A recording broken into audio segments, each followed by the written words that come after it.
He's a major TikToker. All of you young kids on TikTok. How about it for Richard Greene, the Civics Dean? Look at you, sir. Yeah. So, Can I just Richard, say, yeah. can I just say that you look fabulous for your age? And I have never, as someone who is older than you, who does not dye or color my hair, I have always looked to you as someone like that. So whatever you're doing, it's working. Oh, wow. That's really great. Well, Girl, you just woo. Yeah, I'm just woo a little bit. Thank you, Richard Greene, the Civics Dean. So, Richard Greene, the Civics Dean, tell me what your thoughts are after the debate and the reality. I mean, I think you didn't want to blow the debate. You didn't want to, mess up the debate the way that Trump did. But isn't the reality now, as the dust has settled, that it doesn't move the meter? You give me, calibrate and in some way frame this debate a day later. I'm going to be hopeful, Richard Greene, the Civics Dean, today, because I know you like hope and optimism. I've been teaching public speaking, including doing debate prep for presidents and prime ministers all over the world. Kamala Harris did a phenomenal job. I've heard it referred to on TV as the best debate performance in any presidential debate. I'm not sure about that, but it certainly is one of the best I have ever seen. She was spectacular. I just want people to understand how talented this woman is, how incredibly difficult from a public speaking, a messaging, a performance, an endurance level to stand on the stage with somebody who spews lies like a water hose coming out at your face and having for 90 minutes what I thought were deeply satisfying, totally appropriate facial gestures for being able to be presidential, commander-in-chiefy, stand centered, not get thrown. We talk about how her job was to throw Donald Trump. She accomplished that, but his job was to throw her like he threw Hillary Clinton and Marco Rubio and everybody else. This man is unbelievably difficult to debate. And he has debated very smart, seasoned politicians over and over and over again. And Kamala Harris didn't flinch once. And so I'm so glad you're saying this, because I think I say even I because I feel like I x-rayed this thing every which way. I lost track of the fact that now you'll remember I said Trump was had to be taken seriously. I thought that the Democrats would go, oh my God, he's an idiot. She's a prosecutor. She's gonna wipe the floor with him. I thought that was a bit overconfident. But because of what you said, I thought he had a pretty good track record. But even I, with that history, lost track of how this guy can dominate. And I will tell you, I thought in the first 25 minutes he did dominate, and then she really settled in. It was like a Major League Baseball pitcher who then just absolutely didn't miss a pitch.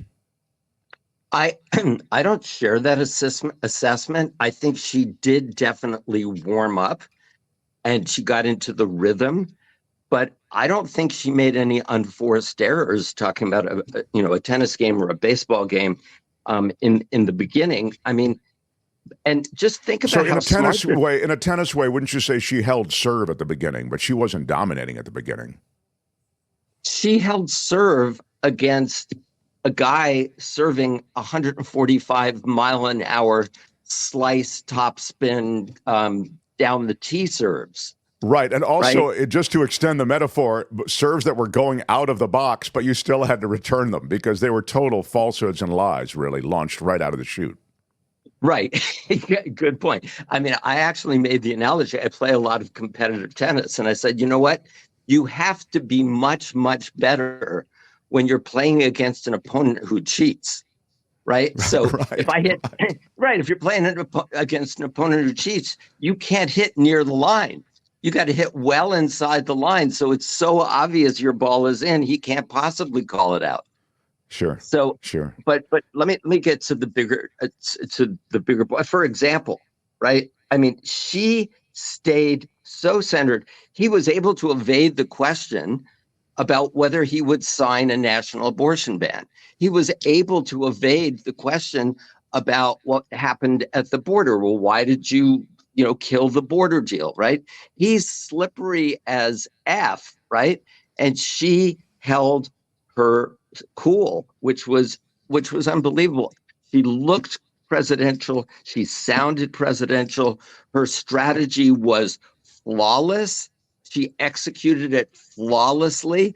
I mean, it really is. In the tennis analogy, I mean, in that second hour, and I think maybe even the whole thing, Trump is thinking to himself, I can't beat this. It's like playing Jacob Sinner. I can't, whatever I do, I can't beat this woman, right? And the fact that she's black, the fact she's 5'2", the fact that she is a woman was really getting to him. But I just want to make the point. Can we, and I think we're still missing the obvious point. Am I allowed to swear on this show? I prefer you don't, but if you must, you must. Okay. Can we all finally, after 9 years, have a conversation about how this man is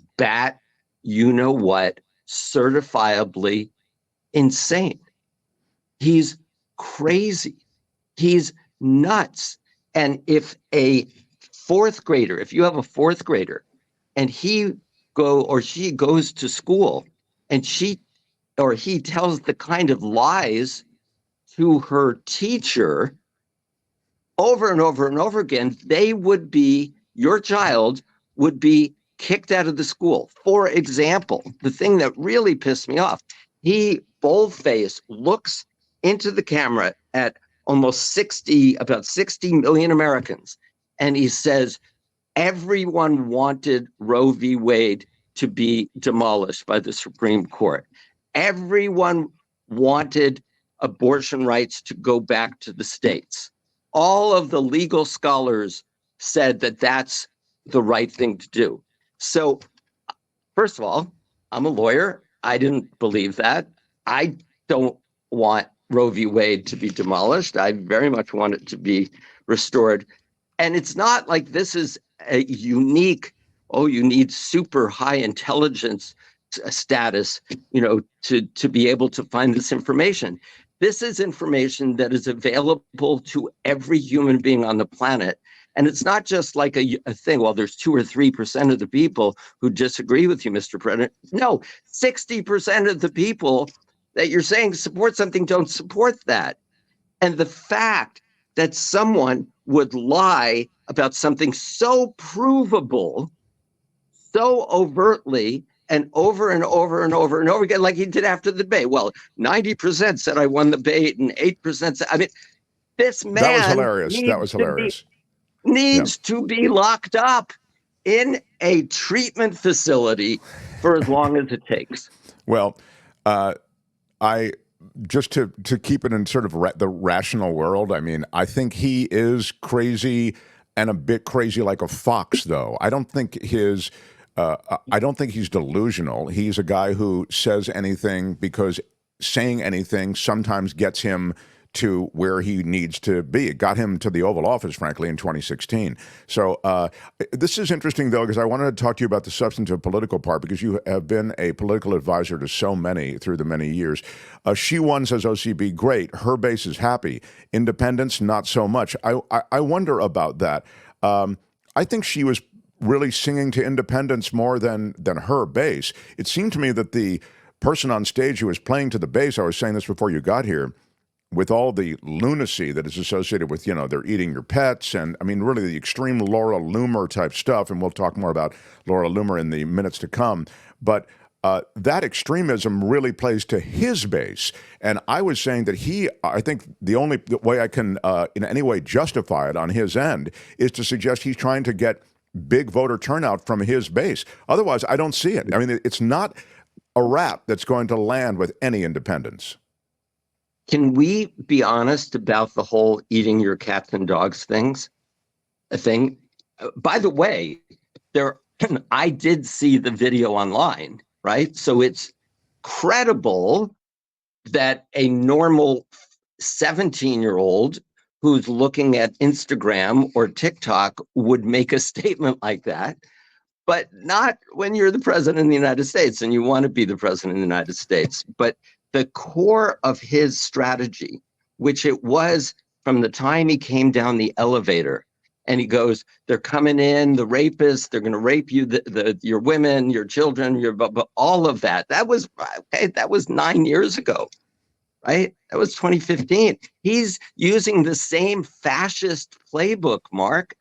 The whole thing about the cats and dogs is that these very dark-skinned immigrants named Haitians are going to destroy the normal order of things and affect your lives, even to the point where you can't be sure that your cat or dog is going to come home safe without being eaten.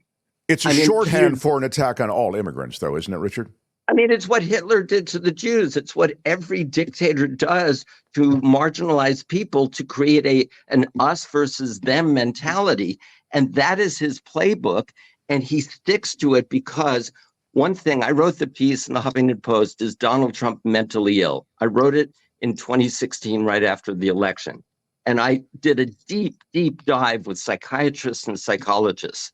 And what I found out about people who have narcissistic personality is that they are the weakest, most insecure people on the planet. God bless them, but they have zero self-esteem.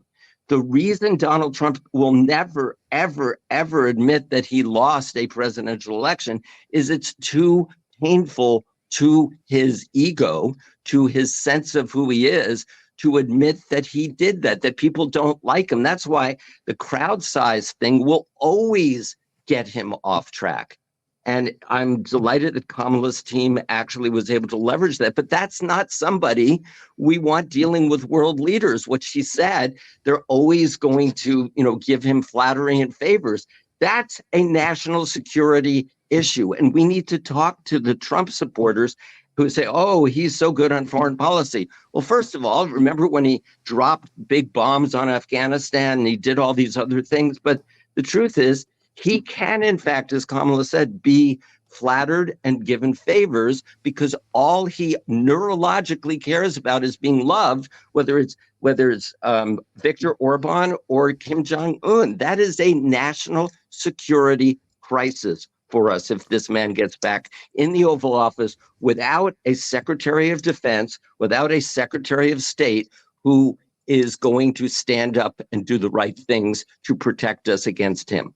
Yeah, I was really glad that she mentioned the pliability of Donald Trump in the hands of leaders that he's negotiating with. This is from No Contendo. My parents are Jamaican. An attack on Haiti is an attack on all the African diaspora, foundational Black Americans. And you'll have to help me with some of these are abbreviations. ADOS, is that African Diaspora? I don't know. We are one blood, especially now. Vote. Next target could be Newark, New Jersey, POC. I think that is true, by the way, and I was mentioning this yesterday. Haitians survive a brutal, corrupt, thank you, No Contendo, for that, a brutal, corrupt regime to get here.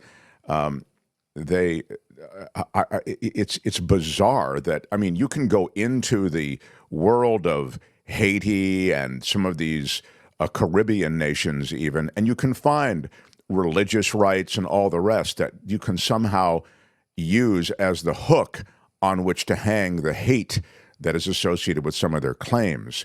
But wow, it's so far out of bounds to, and it has real world effect, which is I think where No Contendo is saying, hey, my parents and others in the African diaspora, we're actually having to live this now because this guy, the ripple effects of his hate, they're real.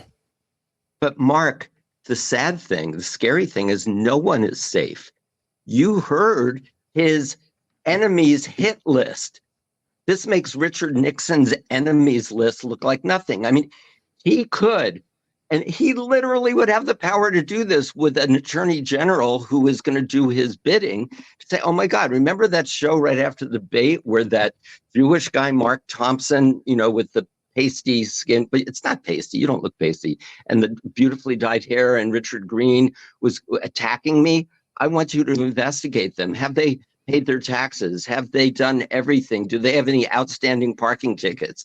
I mean, people have no idea how real Project 2025 is, and will be. He turned the Justice Department and the IRS on the FBI agents who he felt were out to get him. Yeah, I mean, that 2025 project is real. Now let me get you back to the politics, because that is really your world as well. And you've advised so many different campaigns, and you have a good sense for which way the wind is blowing. So now, after the debate, after everything you've talked about, I know he's crazy. He says this crazy stuff. The polls haven't really changed dramatically, and it doesn't look like there's going to be a big bounce of any kind anywhere. Now help us decode the immediate future. What were the effects of this debate? She hit it out of the park. She was amazing. She did everything she's supposed to do. Great. Now, tell me, does that mean she's going to win the election? No, it does not mean she's going to win the election. But it laid, Mark, a foundation for the next 7.5 weeks that was critical. If she had giggled and laughed and seemed unserious, seemed unpresidential to 60 million people, that image, just like our image of Joe Biden in that previous debate, we couldn't get out of our mind, right? We would not be able to get that out of our mind in a negative way. So negative campaigns always are more powerful. They're more immediate. Negative imagery, same thing. But she accomplished the primary, indispensably critical goal that a presidential candidate needs to accomplish, which is to be seen as someone who can be president, who can be commander-in-chief, who is solid, who can protect me. We have to understand politics is psychologically primal. We all want, for thousands and thousands of years, our tribal leader to be an alpha leader, right? They have to protect us. Maslow's hierarchy of needs. We crave on the deepest possible subconscious levels safety and security. And it did look, honestly, that petite, relatively petite Black Asian woman actually could keep us safer than that fat, crazy 6'2" white man, right? So that is indispensable. Check, we did that.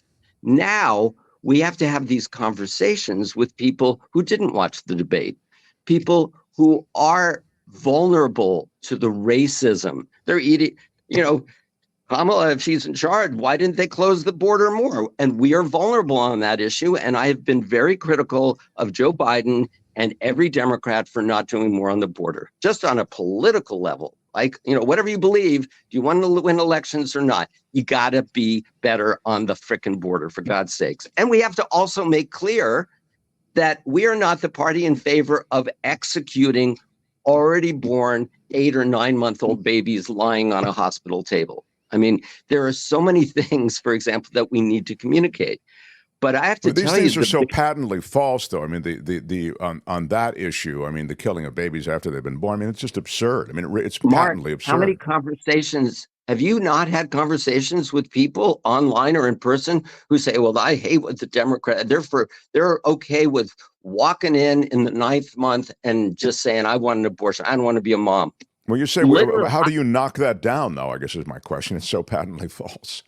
I think it's tough because we've allowed it to go along for a long time. I think you say with great conviction and great certainty, the borders are not wide open.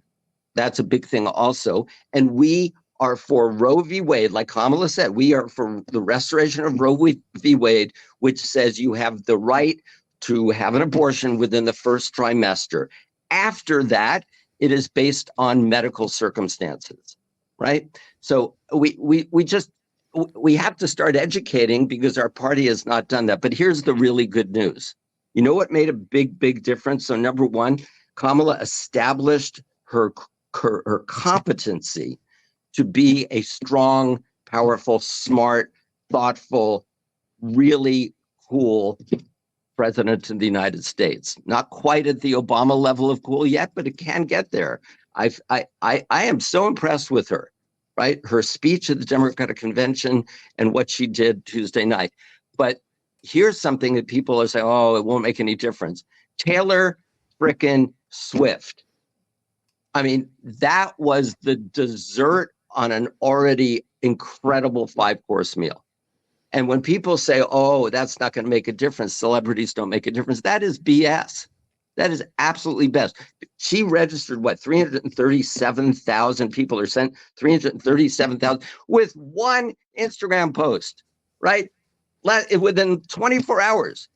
And the Instagram, but not to interrupt, but I just want to make the point that I thought she was so brilliant in not saying, I suggest you vote for Kamala Harris. She didn't say that. She said, do the research and see which one of these candidates speak to the things that you care about. It was quite lengthy, and she said, Kamala Harris is my vote.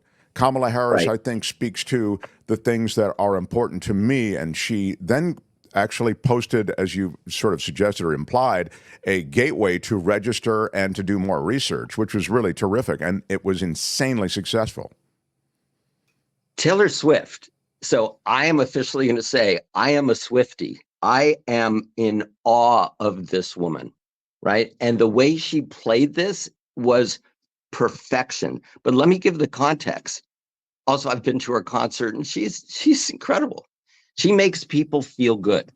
And that if you've really been to a concert, you are a Swiftie, Richard. I'll give you credit now for that. Okay, go ahead. I was on the floor at SoFi. I was at a concert, and I was analyzing how this woman has gotten to where she has gotten. And the bottom line is there's a great book called Power versus Force, which talks about 1,000 different levels of consciousness, and that great leaders and very popular human beings literally raise the frequency level of the people they're interacting with. And Taylor does that with 70, 80,000 people at a time, and everybody walks out at a higher frequency. And we love that. We need that. It's our psychotherapy. But let me put the context. 338,000 people, and I'm sure it's more by now, is a gazillion times more than the margin of victory and defeat in the 2000 presidential election, where it was 537 votes in Florida that elected George W. Bush and got us John Roberts and Samuel Alito. And it's way more also than the 42,880 votes that Joe Biden won barely in 2020 because of the stupid electoral college. And it is way more than the 77,000 votes that Donald Trump won the election because of 3 swing states in 2016. I mean, yeah, I don't know to what extent that's one way to frame it. Look, I hope that it is that way. All I would say is it's great that there is that kind of voter registration. That is an overwhelming 100% terrific thing. To somehow suggest that there is any way that means, wow, I mean, that's so much more than, as you've suggested, those votes that you need, just that slim margin. None of those votes, it could be possible, would affect any of those margins in the swing states. It's likely it will have some effect, but I don't think you can pop any champagne bottles just over those numbers. No, but it's the whole argument that we seem to be having on Fox News and with Donald Trump and Republicans is celebrities don't count. This kind of stuff doesn't count. Taylor Swift will have zero impact. And I am telling you, mathematically, let's say as a result, she ends up with 1 million people who have registered altogether, right? And you divide that by 50 states. What is that? Just equally by 50 states. That's 20. But that's just not the way it works. They could all be in they could, 70% of them could be in California. But they're not going to be. Her appeal is all over the world, and I agree. I'm just simply trying to put it in some context that's not just I think we can't get high on our own supply. You know what I mean? I Mark, think you have to be a were little yelling careful. at me for being pessimistic. I'm now telling you that mathematically, when you register significant numbers of people who have a certain demographic and are very likely to vote in a certain way, that is a statistically significant thing. Can we leave it at that? Yeah, and I'll tell you, I never was yelling at you for being pessimistic. On this show, I celebrate pessimism. So I don't, I'm a pessimist, and I love other pessimists. I have been disappointed by life so many times. We have lots and lots of work to do. And Donald Trump and his team are, as you mentioned, incredibly skilled at changing the conversation and weaponizing hate. Yeah. Trevor says, I think we can at least start chilling the champagne. All right. Pietro says, speaking directly to the Polish American community in Pennsylvania, shakes that tree too. That was brilliant. That was masterful, Genius. Pietro says. Yes. I literally stood up and applauded when she said that line. Talk about bringing it down to something very strategically powerful. And I didn't know there were 800,000 Polish people in Pennsylvania. Did you? Mark is admittedly hella pessimistic. That is true, Elise will tell you. I'm rooting for, I think, the righteous things, but I'm not. Look, I've lived through Bush stealing an election. I've lived through these Supreme Court appointments, these horrifying decisions in the direction America is going. So, of course, I'm a little bit beaten down. This is Ozzy. MAGA vote for guns, not Taylor Swift, says Ozzy. I thought her moment, just to take that to the debate, I thought her moment on guns was pretty strong. I didn't know she was a gun owner. No, no. Mark, she lives in our neighborhood. We got to be careful when we go past her house. She could defend you. Yeah, if need be. I think. Listen. Anybody who is MAGA, whoever that caller was, we know who they're going to vote for, right? But there are more non-MAGAs than MAGAs, and if everybody that person was just saying, I think the implication there, not to cut you off, but just to say, I don't know even that person was MAGA. I think what they were saying was they're single issue voters. But I thought she addressed that one issue effectively, as we've said in the debate. I thought she mentioned the Polish Americans, which we didn't know. I didn't know that, and we also saw her address the gun thing, which you or I didn't know either. So she did till some new soil. I was very impressed. Again, I don't know if you can spike the football yet. That's all I'm saying. No. Yeah. No. Richard Greene, the Civics Dean, I wanted to share with you one other anything else for Richard Greene, the Civics Dean, Albert or Kim? I don't see it. It is weird. I'll just note this because it sort of speaks to the origin story of Donald Trump in the media sphere and the political world. Is Mark Burnett laughing or shuddering, says Biggie E61. The reason I think that's worth noting is that Mark Burnett did create the illusion of Donald Trump. It was always illusory. His billions were always a story he was telling that was never backed up by real money. His participation in New York society was always on the periphery, as you know, Richard. He was not viewed as, he was not taken seriously. And then The Apprentice came, and it was incredibly well done by Mark Burnett. My friend ran NBC Entertainment at the time. He's the one who bought The Apprentice, and he told me, I didn't buy The Apprentice for Donald Trump. I bought The Apprentice because I knew Mark Burnett would make a great show, and he did. And so the slow motion shots of him walking from the helicopter with the name Trump on the side and creating the illusion that Trump really could run a board meeting, it worked. And that momentum has carried him to today. I blame Mark Burnett for not coming out in 2016 and being honest about who this man is. I also blame my old friend Marla Maples for not doing the same. I mean, see something, say something, and that should apply to presidential candidates. It's hard. There are two reasons that, just to respond to both those, Mark Burnett, actually, his agenda is served. He is a religious right guy, and his agenda is served by Donald Trump. Marla Maples, I don't know, but I think she has a much tougher headwind because of the bullying that she could experience were she to come out against Trump. Go ahead, Kim. And there may be an agreement also that she can't say anything bad about him. That as well. I've been feeling frustrated because of what's going on with the election rules in Georgia and people trying to change things and get the rules kind of lopsided so that they may have a more of a chance. Could the Democrats have done anything via executive order or any other way to safeguard the election process so that everyone's votes actually count and that all these voter shenanigans could have been set aside? Or is that just our system and the way we live now? No, Kim, that's a great question. Democrats have been trying everything they can to pass the two pieces of national legislation that would accomplish exactly what you're saying. It's the John R. Lewis Voting Rights Enhancement Act and the Freedom to Vote Act. Those would fix the changes that John Roberts wrote into the Voting Rights Act through interpretation on the Supreme Court that has created this entire mess, right? And the Republicans do not want people to vote. They want to make it hard, especially for people of color who are more likely to be Democrats to vote. There is the way we fix this, it's not going to be in this election, is to elect a few more Democrats to the House of Representatives where they will pass these bills again.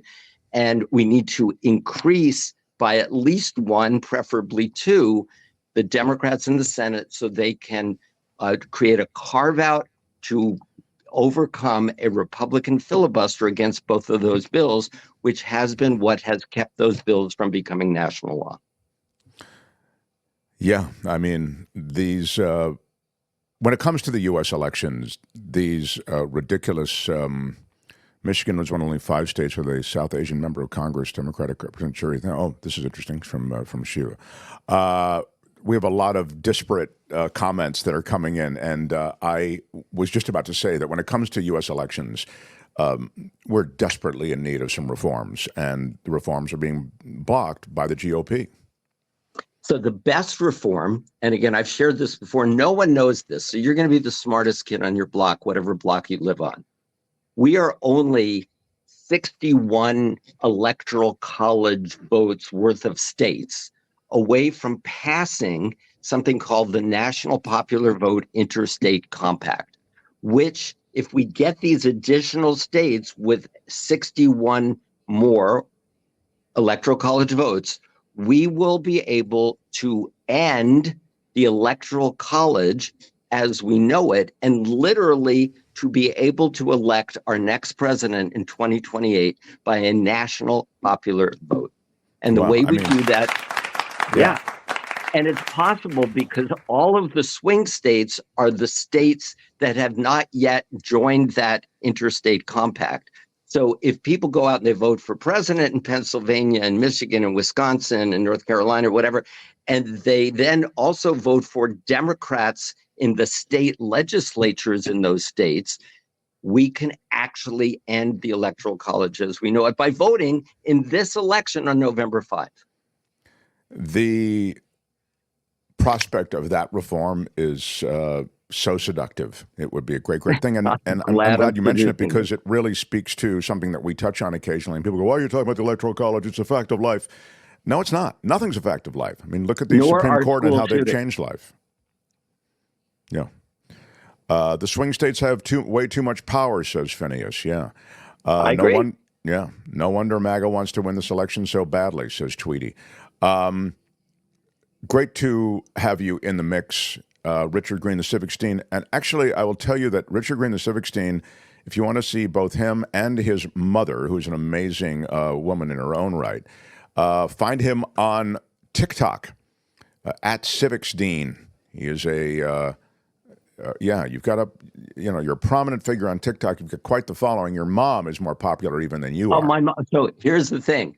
I did my analysis of the debate. It's my video is doing very well. I did an analysis of Taylor Swift last night. That's doing well. But I'm about to post my 95-year-old mother's take on Kamala, Donald Trump, and the debate. And it's spectacular. It's so inspiring. You know, you've met my mom. She's a smart lady. Yeah. I mean, it's not, she's not some doddering. Yeah. She's terrific. Richard, love that you stopped through. Thank you. Richard Greene, the Civics Dean, everybody. Love you, man. Bye-bye, Richard. Talk to you soon. Yeah. Hi, it's Mark, and I thought that was great. Hit the notification bell. You'll know whenever there's a new video being dropped, and please subscribe to our channel to help us save the universe.